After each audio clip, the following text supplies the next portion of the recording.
Hello hi नमस्कार welcome back to my channel. आज आपण मुलांसाठी अतिशय उपयुक्त हेल्दी अशी असणारी रेसिपी शेअर करत आहेत.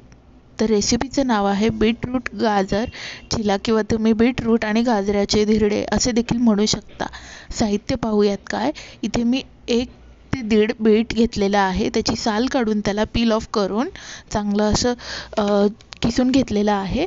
सोबतच 1 गाजर देखील किसून घेतलेला आहे. तुम्हाला हवं असेल तर तुम्ही मिक्सीमध्ये ग्राइंड देखील करून घेऊ शकता.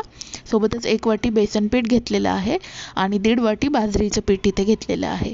बाजरीचं पीठ का तर थंडीचे दिवस चालू आहेत. मुलांनी बाजरी खाल्ली तर ती अतिशय चांगली असते शरीरासाठी, आपल्याला देखील माहितीच आहे. सोबतच इथे मी 2 कांदे मीडियम आकाराचे चिरून घेतलेले आहेत. 2 चमचे कोथिंबीर घेतलेली आहे. सोबतच मसाल्यांमध्ये हळद आपण इथे मिक्स करणार आहोत, थोडीशी धना पावडर, गरम मसाला आणि चवीनुसार मीठ असं सगळं बॅटर आपण तयार करून घेणार आहोत. गरजेप्रमाणे पाणी टाकून आपण हे बॅटर मीडियम अशा कन्सिस्टन्सीचं तयार करून घेणार आहोत. आणि बॅटर तयार झाल्यानंतर आपण तवा तापत ठेवणार आहोत. तवा तापत ठेवल्यानंतर आपल्याला हव्या त्या आकाराचे आपण इथे बीटरूट आणि गाजरचे धिरडे तयार करू शकतो. अतिशय हेल्दी अशी रेसिपी आहे.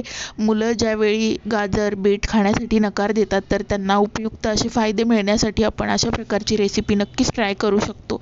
जेणेकरून ज्या लहान मुलांना ॲनिमियाचा त्रास होतो त्यांची इम्युनिटी बूस्ट करण्यासाठी, तसेच बीटमध्ये अतिशय चांगल्या प्रकारचे अँटीऑक्सिडंट असतात, minerals, nutrients, vitamin A, B, C आणि ई असतं. गाजरामध्ये देखील अँटीऑक्सिडंट असतात, फायबर्स असतात आणि मुलांची इम्युनिटी अतिशय चांगली होते. म्हणून ह्या गोष्टी आपण त्यांच्या आहारात नक्कीच इन्क्लूड केल्या पाहिजेत.